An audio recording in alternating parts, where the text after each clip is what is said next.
So Robert A., what is the optimum volume and open interest threshold for opening a credit spread?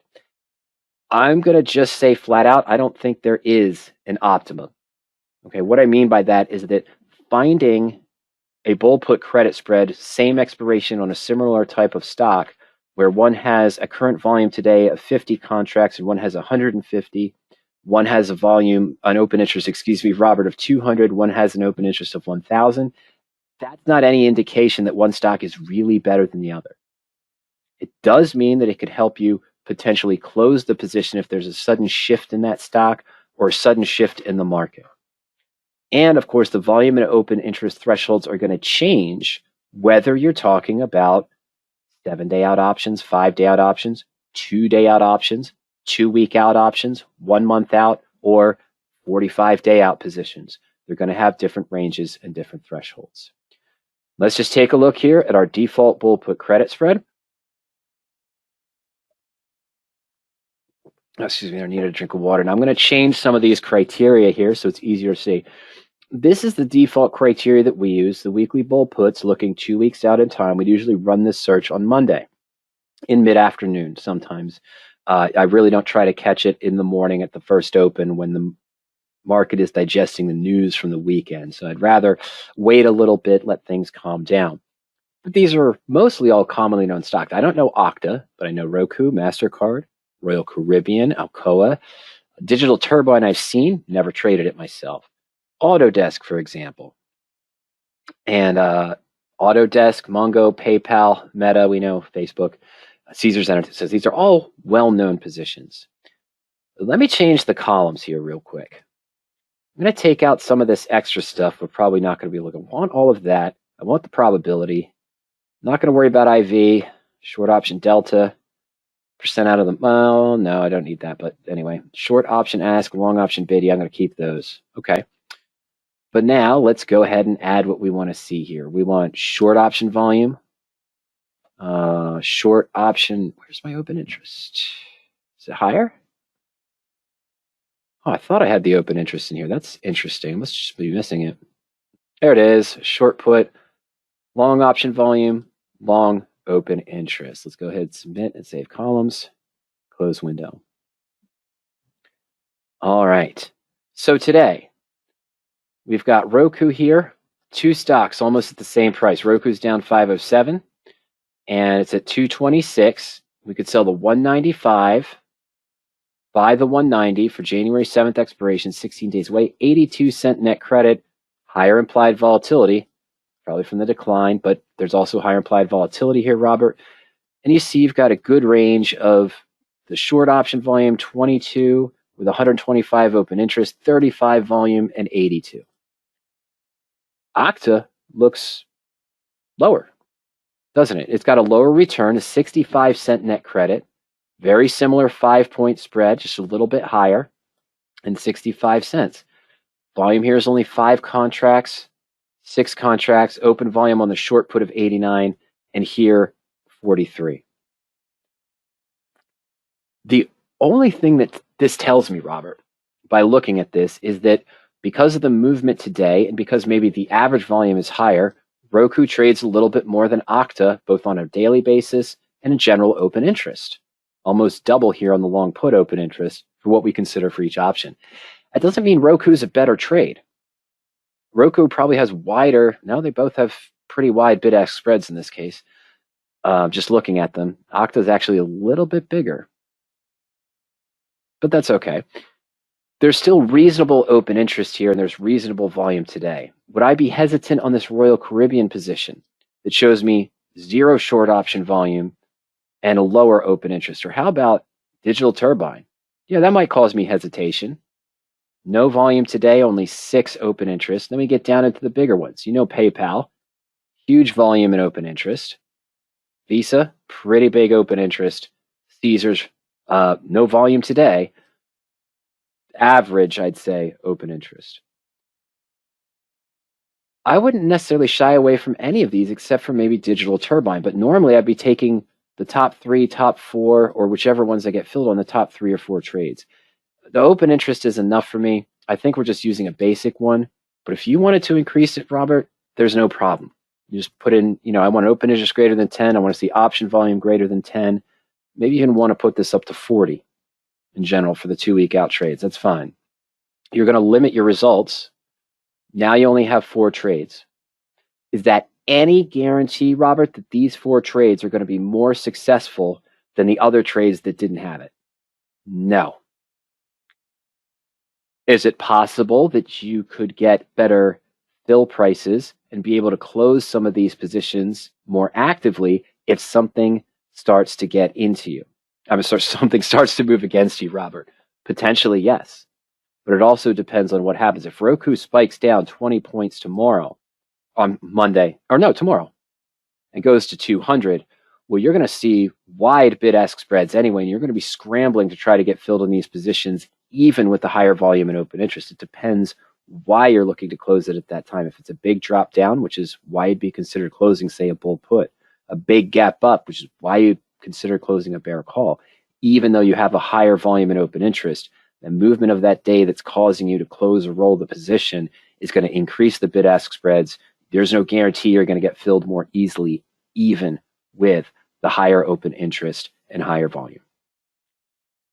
As a general rule, Ernie's golden rule of thumb is that you know your account size. I don't need to know it, Robert. You know your account size. You know how many spreads on average you're looking to trade. So a general rule of thumb for Ernie is you want to look for 10 times the open interest of the usual average number of contracts you trade. So if on average your spreads, are looking for 5 contracts, I'd look for an open interest of 50. And you want to look for maybe 5 times the volume. So 10 times the open interest, average number of contracts, and 5 times the volume. So if you normally trade 5 contracts, you'd be looking at 50 and 25. You trade 10 contracts, you're going to look for an option volume of 50 and an open interest of greater than 100. That's Ernie's general rule of thumb for any strategy. But again, just some basic open interest, as long as it has some open interest beyond the number of contracts I'm planning on trading, and I'm seeing some activity. Again, having a larger volume and a larger open interest does not necessarily make it a better trade in those cases.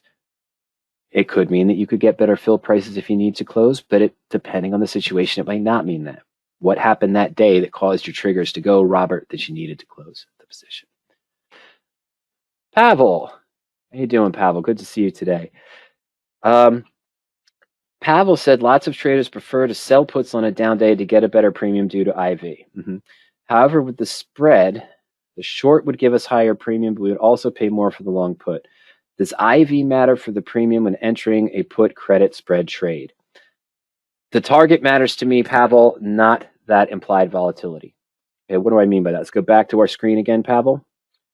And let me change my columns one more time. Let's take out our volume and open interest from our previous discussion. And let's go ahead and add in the IV for short and for long.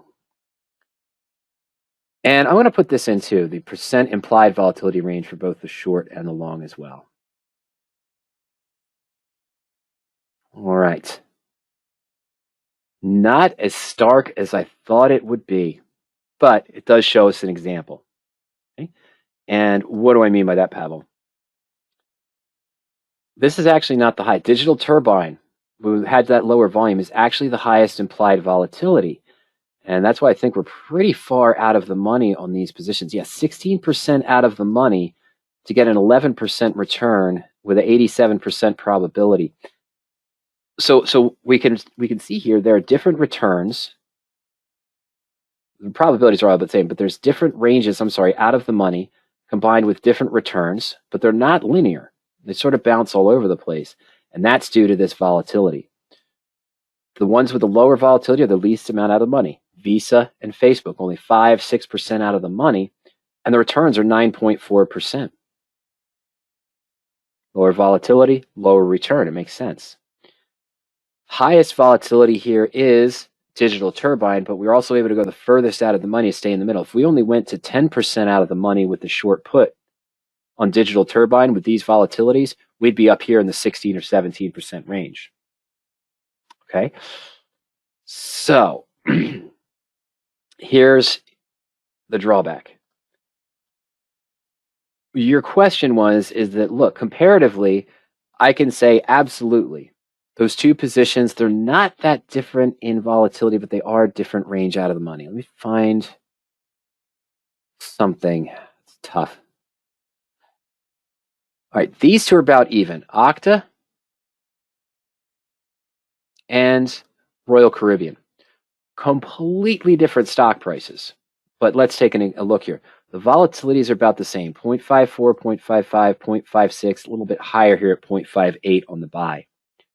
A 14.9% return here and 13%. And they're both a little bit around 10.2% out of the money and 10.65% out of the money for the short option. They're very similar. Okta is a little bit better. And I may say Okta has a little bit better premium. Oh, wait a minute. Oh, I'm also comparing a 2 and a 5. I can't do that. I'm sorry. I can't do it that way. All right. So let me take a step back without using the examples here. Here's where I was going with this. I know that a higher implied volatility position, MDB here, it's 11.5 out of the money, though. I know implied volatility is going to give you a better premium. Okay. I take two stocks that are very similarly priced, looking at the same exact put options that are almost the same range out of the money, such as we were close to when we were looking at the Okta and Alcoa example. I'm sorry, Okta and Royal Caribbean example. The one with the higher volatility is going to give me the best net credit. Are you overpaying for the higher priced option? Yes, but it's not linear. ATM bell curve, this one, the option you're selling is closer to at the money. Yes, we're going out of the money, but it's closer to at the money. So when implied volatility increases, you see a bigger percentage increase on the one that's closer to the stock price and the one that's further out of the money. They both do increase, however. But this takes me back to the thought in that case of similar discussion that we had, not you and I, Pavol, of course, but a similar discussion that we had 2 months ago. I'm just going to go back and find it here. Was it really before Halloween? It was. Wow. Okay. So I'm going to go back over to YouTube now. I want you to take a look at these two, Pavol, a few of the time. I can't remember the gentleman that asked this, but about 2 months ago, a little bit before Halloween, a gentleman asked about how to screen for high or increasing implied volatility for bull put credit spreads. And I warned him the same way that I'm warning you.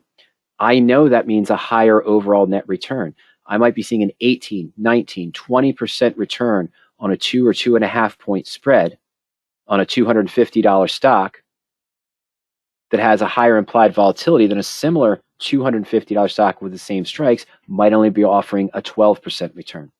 Although you're paying more for that long option with increased implied volatility, you're also getting more percentage-wise on the short. So that was my warning, but we showed him how to run the search, Pavol, because that was the most important part of his question. And then a few days later, I went back to actually do it, and here it is.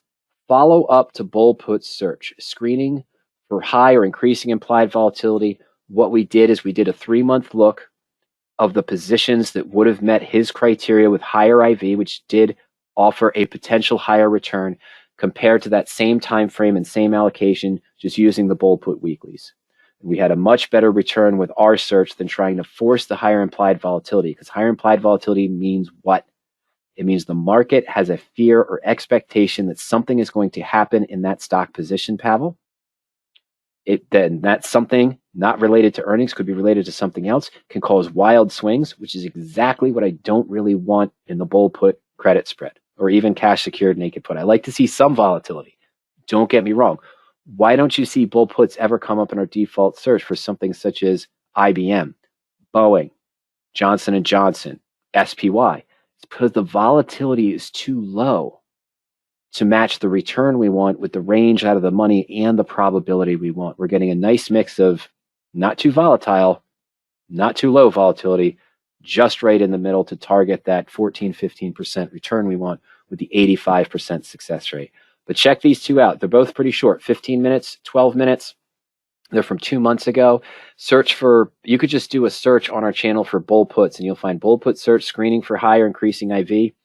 If you want to see how to set up the search, you can, but I think you really want to watch this. Follow up to the bull put search, screening for higher IV, a 3-month test on how they would have performed and why a higher implied volatility, which would have a higher return, does not necessarily mean the better trade. It means the market is expecting something to happen or something has been happening on that stock that causes it to fluctuate, might not be the best choice for a bull put credit spread.